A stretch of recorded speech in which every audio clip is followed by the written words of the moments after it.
Assalamu alaikum and hello to all cricket lovers. Today I have a very special guest in my show in Cricketing Mind. That is Hassan Masood from Bangladesh, and we have been talking from quite time. And today we got a chance to speak out with Hassan that what currently he do or what about Bangladesh and Pakistan squad chances in the Cricket World Cup 2021. Hassan, I welcome to show.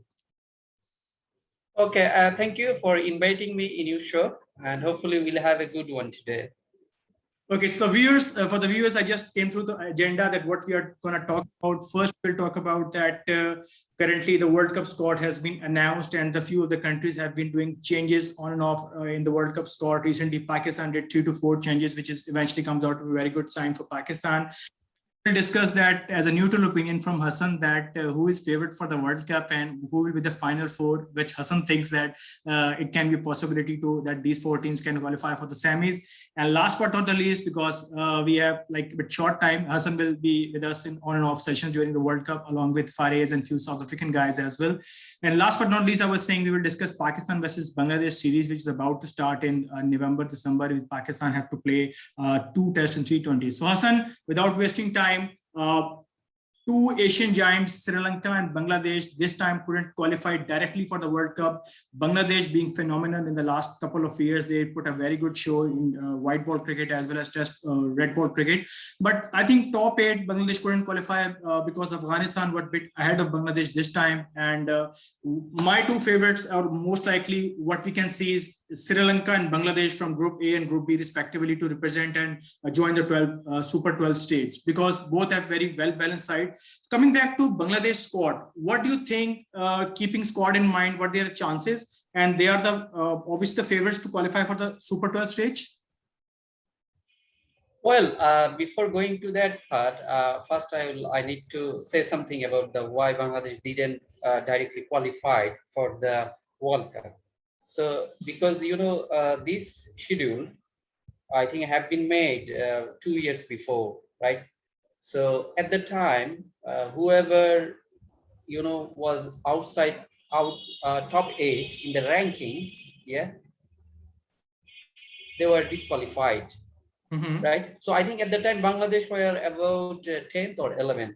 Though currently they are on 6th on the ranking. Yep. But as they made this schedule 2 years before, so that's why they are here. Same way, Sri Lanka, once they were a superpower of cricket, but somehow they downgraded themselves for different reason. I don't want to go that far. Yeah. So, and also I agree with you that both Sri Lanka and Bangladesh are favorite to qualify from the qualifiers. But still, cricket is very uncertain game, and also it's T20. On given day, anyone can do good or wonder. Yeah. So so along with Bangladesh and Sri Lanka, I think Netherlands could qualify as well. Many people thinking, oh, Ireland is a test team, they could do better than Netherlands. But in my eyes, Netherlands is more balanced, right? And from Group 2, I think along with Bangladesh, Oman could be, another team will qualify to the Super 12 because they are a home team. Because Group 2 qualifiers will be held in Oman, so Oman will have a home advantage. Because some people thinking Scotland will qualify, I don't think, because Oman will do so. If Scotland will do, that will be good. But from Group 2, Bangladesh and Oman, and from Group 1, Sri Lanka and Netherlands. Okay, and now come to the Bangladeshi squad. In my eyes, Bangladesh lacking something in his squad, especially in bowling department. They're lacking the leg spinner because they got left-arm spinners, off spinners, but these days, for the team balance, leg spinner is very important, and you will see almost every team got at least 1 or more leg spinners, and they will make a big change in the team, or they will have a huge impact on modern day game. So which I definitely Bangladesh will miss, right? And also, I think the fast bowling, apart from Mustafizur Rahman, other fast bowlers will have a problem in death overs. That will be another problem for Bangladesh, especially when they will face the better teams. Yeah. And batting wise, Bangladesh team is more or less balanced with the experience and with the youth experience like Shakib, Captain Mahmudullah Riyad, and with the young player like Afif Hussain, yeah, Nurul Hassan Swan. So combination is this. I think that Bangladesh batting looks a bit better than their bowling department. But if wicket become a bit slower, then Bangladesh spinners will have a say, irrespective of Bangladesh strength of spin bowling. Is I think the Bangladesh got Shakib. He is like one of the leading international T20 wicket takers. I think currently he has 106 wickets. Yeah. And Malinga got 100, so he's the second highest wicket taker in T20 internationals. Then we got like young left-arm spinner Nasu Ahmed. He's also did well and recently concluded New Zealand and Australia series. I think he was man of the series against New Zealand. And Mahdi Hassan is also very good. He's also a newcomer. Also, people might get confused. It's not Mahdi Hassan Miraj, it's Mahdi Hassan. This is another one. Okay, got it. So I think so overall, I think if a lot depends on the pitches. If pitches are flat, I think Bangladesh will struggle. Yeah, because Bangladesh, apart from Mustafiz and Sakib, other bowlers will struggle in the flat pitch. If it's slower or it's sticky, then Bangladesh do good. Yeah. So overall, I think decent side, but I won't say they are well balanced. So I think they have to qualify for the top 4, they have to play extraordinary. Otherwise, it will be really tough because only 2 teams from each group will qualify for the semis from Super 12. So it will be really super duper tough. Yeah, definitely. And also, interestingly, I'm just assuming if Bangladesh become number 1 in qualifier, then they will will be in Pakistan, India and Afghanistan group. So all know this condition very well. Yeah. And if they become number 2 in qualifier, then they will go to the Australia, New Zealand and Australia, South Africa and West Indies, England. Yeah. So I think that group will be better for them by considering the condition. Yeah. But thing is, so to reach that group, they have to lose to either Oman to Scotland, which is unlikely. So there is advantage and disadvantage both. Yeah. So anyway, hopefully they will play positive cricket, and it's T20 game. They have to believe they have a potential. What they are lacking is self-belief, and the handling the pressure situation. Yeah. If they control these 2, they can do good overall because they have a potential, to be honest. Okay, I will definitely second Hassan Mahmudullah Masood that what he's saying that and T20 is all about the shorter format. You never know which day which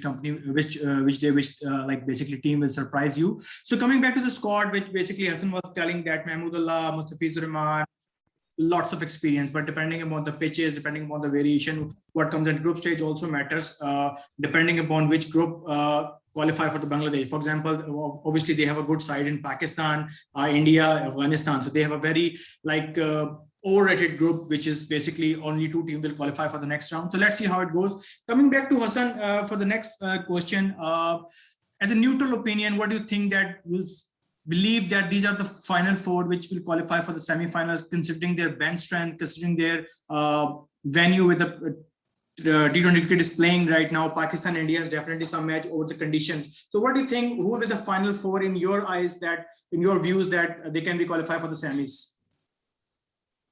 Okay, from the group where England, South Africa, West Indies all are playing, in my eyes, from that group, should be South Africa. Many are not counting South Africa, but to me, South Africa is a very well-balanced side for this sort of condition. They have a good spin attack leading by the Tabriz Shamsi. Shamsi, yeah. And there are two more. Yeah, there is a George Liddell. He's a very good left-arm spinner. He's inexperienced, but could be handy on this sort of condition. Yeah. So yeah, and their pace attack is very world class. They got Ravada, Nokia, yeah. And batting wise, they're very balanced because they got like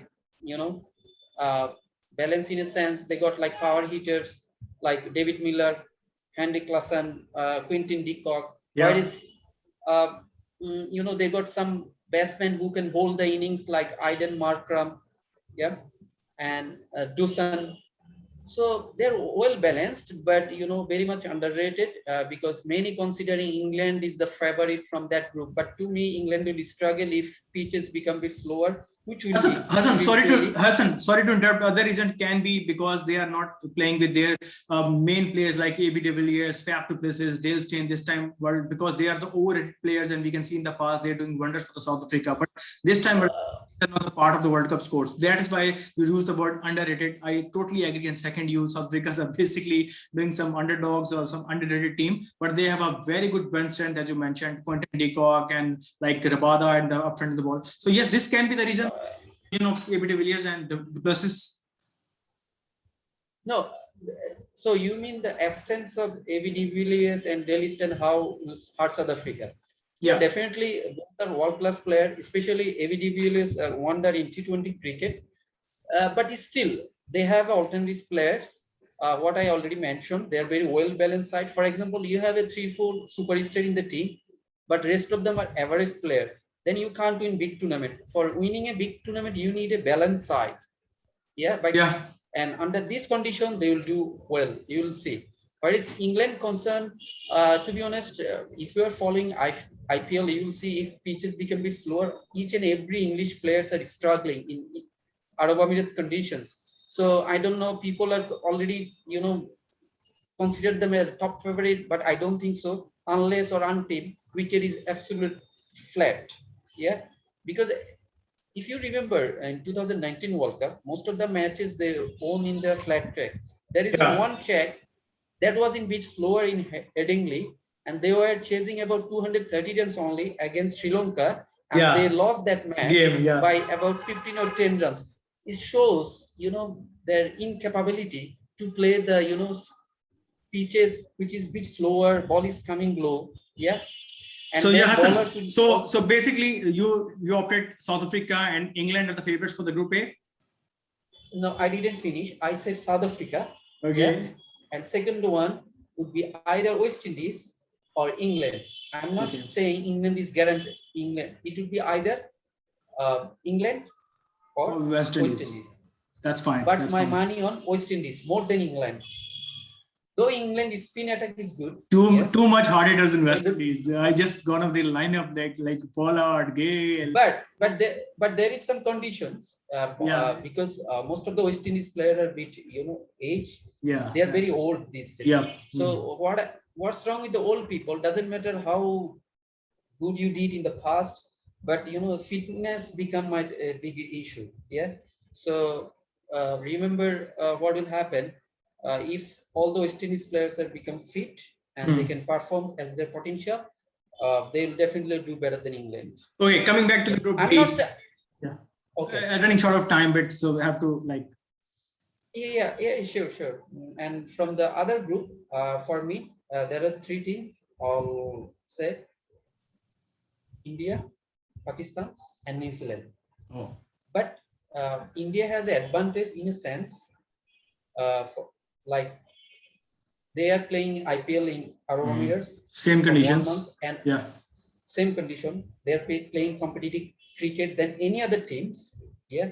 So it will give them an advantage, to be honest. Yeah. Because when you are in a competitive tournament and in the same condition where you will play World Cup, that will definitely help them. Yeah. That's why for me, they are the #1 favorite from that group. And regarding Pakistan got very good T20 team, especially after making some changes in the middle order, especially comeback of Shoaib Malik and Mohammad Hafiz. I know they are not in their best form. Maybe they are become old, but still experience matters in the middle. Yeah. Which can, so which is their advantage. And also bowling wise, I think Pakistan got very good fast bowling attack, but I think they're a bit, behind in spin attack, because Shadab Khan is not that much effective over the years. So that could be tricky. Though Imad Wasim is good, but and also Pakistan top order is very good. I think Mohammad Razwan and Babar Azam. And lot depends on these two.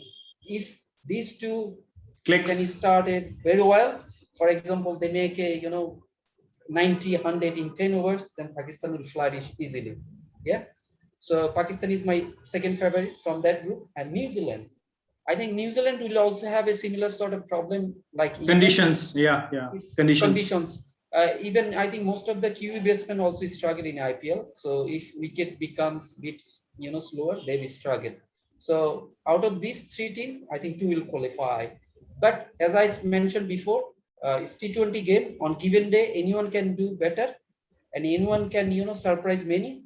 So I'm not giving you a guarantee that this two will be from only the. Yeah, you can only predict. Yeah, you can only. Yeah. These are my assumption. It like many. Yeah.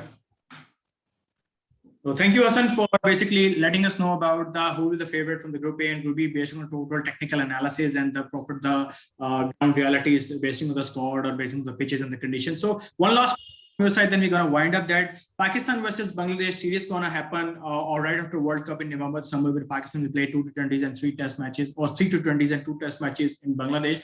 How important this series will be to both countries? To be honest, there is a T20 series at first, followed by 2 tests.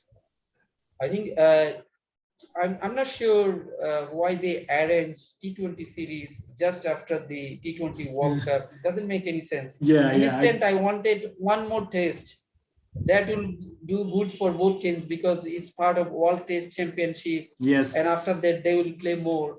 But it's already decided. We have nothing else to do. So I think T20 series is 50-50 because it's Bangladesh home ground. In home ground, Bangladesh is very strong. So you can see over the last 4 or 5 years. So there is no favorite. And also Pakistan is Asian teams. If it is non-Asian teams, I could say Bangladesh is favorite, but Pakistan is Asian teams, so it would be 50-50. And Bangladesh did a very fabulous job, right, against also Australia and Kiwis, New Zealand, right? Like a couple of series they won. Basically, not only against them, since 2015, most of the limited over series in Bangladesh own, whether it is T20 or ODI. Yeah. So this is good sign for Bangladesh cricket. At least they are winning at home. So this is something beginning. Before 2015, they were even struggling winning at home. So something positive. Maybe within a coming years, they will start doing same in overseas as well. Yeah. Perfect. And coming to the test series, I think Bangladesh batting order is very experienced, like Shakib, Tamim Iqbal, Mushfiqur Rahim. Yeah, there are some young players like Nazmur Hossain, Shanto, and Liton Das. So Bangladeshi test batting lineup is okay-ish. I think they will do decent job. But problem is, I think spin attack will also do well at home. They got Shakib, he's very experienced. They got Mehdi Hassan Miraj. Yeah, but problem will be the fast bowling attack in test match, because in my eyes, Bangladesh haven't got the proper fast bowler who can dominate opponent, especially in test matches. Maybe in future they will have, but currently they don't have. Mustafiz is a very good bowler, but thing is he has an injury issue, so he isn't considered for test, by considering he's a weak fitness level. Where is Pakistan? Pakistan batting is strong, spin attack is all right, and pace attack is very good, like Hassan Ali, Shaheen Afridi. So in test matches, Pakistan is favorite. So that is my analysis for that series. Thank you, Hassan. Thanks for the time, and it was quite productive meeting with you. Nice to meet you. Player meeting with you. We will continue a session like this. A South African guy is pinging me right now. He's available for next talk. I hope to see you again. It's very well organized session and well descriptive. All the details you have mentioned about cricket is quite in depth. So I will keep you inviting in my channel. Till then, take care. Allah Hafiz. Allah Hafiz. Thank you very much. Thank you. Have a good day. Thank you.